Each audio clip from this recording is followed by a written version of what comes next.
What's up, guys, and welcome to the quarantine. I'm your host, Wolf, and no, I'm not dead. First things first, I'm going to apologize for the people who are subscribed to me to watch video game reviews. With my daughter being in summer vacation and me being really busy with work, I haven't had a whole lot of time to play a lot of games. Board games I have, but video games I really haven't, and the games that I have been playing are The Witcher 3 and GTA 5, which has been taking up the vast majority of my time. So hopefully I will be able to get some more reviews out in the future. However, I am still playing The Witcher 3, and I think I'm maybe halfway through it, so there's that. Good news is, if you're here to watch board game reviews, I still have a bunch of board games, and I will be reviewing them. Again, it's just a matter of finding time to do so. Now that I've wasted about a minute and a half of this video, today we're going to take a look at Hyperdimension Neptunia U Action Unleashed for the PlayStation Vita, developed by Tamesoft and published by, of course, Compile Heart. For starters, of course, I have only logged about 10 and a half hours into Hyperdimension U.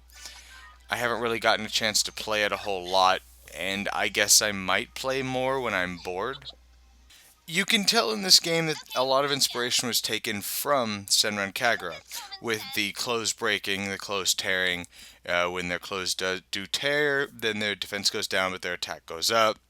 You get lewd poses, like a little cutscene, which you should see here shortly.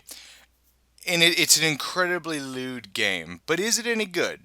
Well, let's get on to the gameplay. All of the CPUs and their little sisters are in this game, on top of two new characters. So you have, all the girls from, the best girl, which is Noir, and the best sister, which is Uni, to everybody else, and then there's Neptune, which is shit anyways.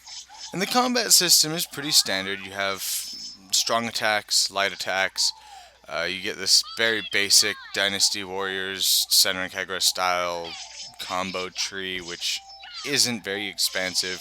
Then you can hold, the right trigger, and it allows you to use super moves, and then transform, of course, into your CPU forms, where you get stupidly powerful. You sometimes get a little different move set, but most of the time it's exactly the same. Your visuals just change and your damage goes up. Same thing with the two new girls. They have kind of a shoehorn-in story. If I'm not mistaken, one of the girls is a newspaper. It represents like a Japanese newspaper, and the other one is a Japanese magazine, I think, is if I read right. And while playing, if you get hit too much or take too much damage, then you're going to get a clothes break, and your clothing is going to tear off. You're going to get really lewd pose, and they'll say something. And defense, of course, like I said, will go down, attack will go up, and then if you get hit again, it'll break again, and you're kind of in underwear. It's not quite as lewd as Senran Kagura is, but it's kind of close, and then, of course, it's the Hyperdimension Neptunia girls, so if you want a game like that with them, here you go. The way you unlock new weapons and armor in this game, I actually don't like at all. As you kill things, sometimes they'll drop that type of enemy's token, and you'll collect them, and as you collect tokens, you go into a certain menu back in the main city, or in the hub area, I guess, and you use those, and you use them to permanently upgrade all the girls' stats, or unlock weapons and armor and whatnot. Honestly, I would have preferred some kind of a loot system while actually in the fights. The only thing that ever drops are quest items that you need to finish the actual mission, and like health items, and that's about it. I don't know, I'm a sucker for loot. That's why I love the Borderlands series so much. I never played the pre-sequel, but I love loot. Give me crap to pick up so I can then trash later because it's useless. One thing that did disappoint me is every other Hyperdimension game, including Producing Perfection, I think, did as well. And let me see here. Goddess Blackheart did. Pretty much all of them do.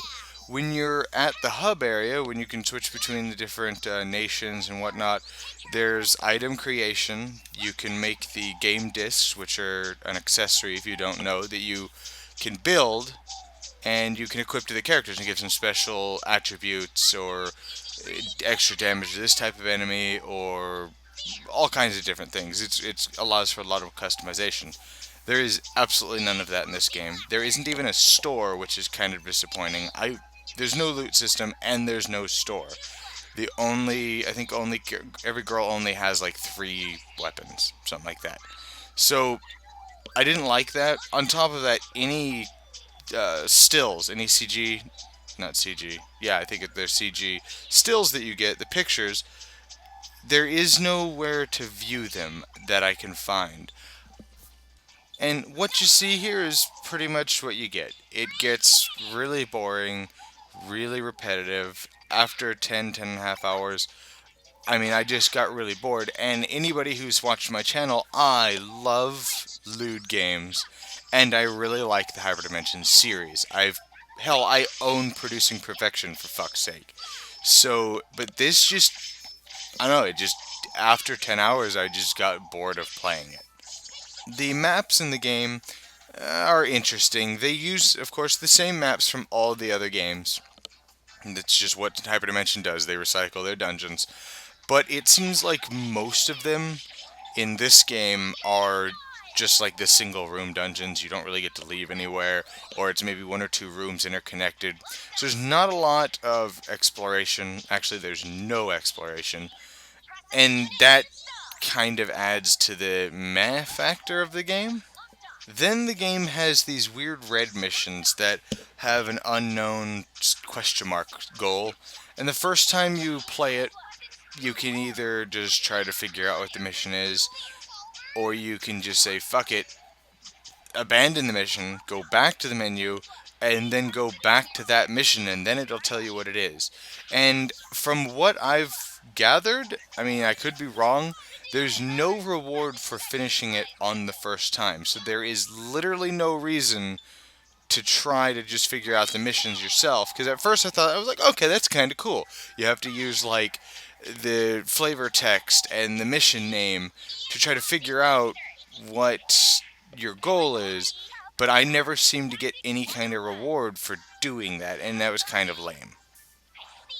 So with all this said, we don't generally play a Hyperdimension game for its gameplay.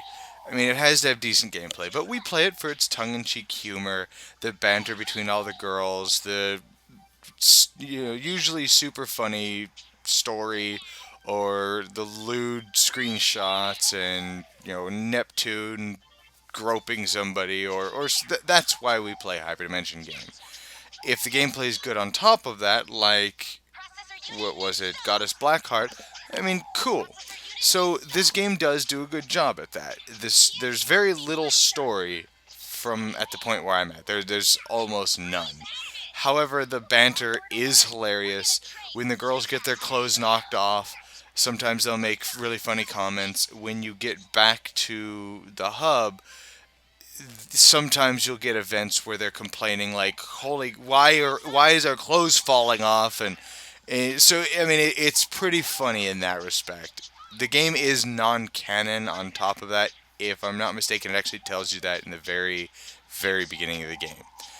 But I mean, the game is funny. It does maintain its humor, but there's not nearly enough of it in comparison to how long the missions are. So, I mean, I've logged 10 hours into the game and I'm about halfway through. The visuals in Hyperdimension U are pretty good. As always, I mean, it looks exactly like all of the other Hyperdimension games, except for, of course, Goddess Blackheart, because that was kind of the chibi models. So, and again, the maps are all reused. It's not necessarily a bad thing.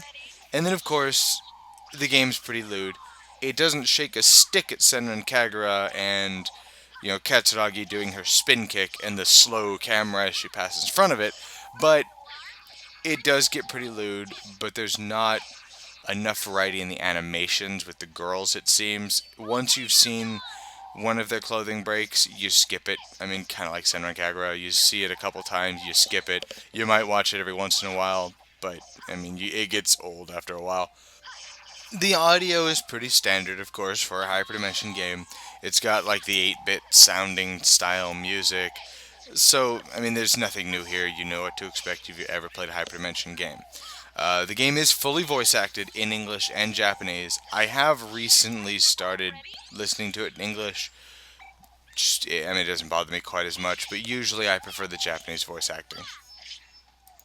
So, in closing, would I recommend Hyperdimension Neptunia U Action Unleashed? Honestly, this is a very difficult one for me to answer. I guess I can recommend it if you enjoy lewd, funny games, or if you like hack and slashes and you have nothing better to play. But overall, the game lacks depth. It gets boring fast, and unless you really want to see the hyperdimension girls in their underwear, I mean, pick up Senran Kagura. It does this game's job better. It tells a funnier story, more consistent, and this game would benefit tenfold from having more banter in between each mission. If there was more banter, then this game would benefit tenfold, because that's why I play Senran, or not Senran Kagura, that's why I play Hyperdimension. That and the lewd comments and lewd pictures. That's it. So they don't have a lot of that, and that really deters from the game. It gets very boring very fast. So I would recommend wait for a sale, honestly, unless you just are really into this style of game. Lastly, before we go, let me know in the comments if you like the new format of the videos. I'm no longer doing a script. I have bullet points of things that I need to talk about in the game, and then other than that, I'm doing it the same way I'm doing my board game reviews, where I just kind of talk about it to make it sound a little more natural, and it should be easier on me in the future to make more videos, because I don't have to sit there and take the time and write this big review and then proofread it a bunch of times and then change it while I'm recording and whole 9 yards. I can just talk about it. However, I will miss more things and I'll probably have more errors. But just let me know in the comments what you guys think about it, the new format, or if you'd rather me go back to less videos but better written. Just let me know. Alright, thanks for watching. If you can give a like, comment, subscribe, and follow my Twitch channel. I know I haven't gone live in quite a while. I lost one of my webcams, and I need to find it so I can stream again. But give that a follow. We stream board games every once in a while, and I will see you guys next time in the quarantine.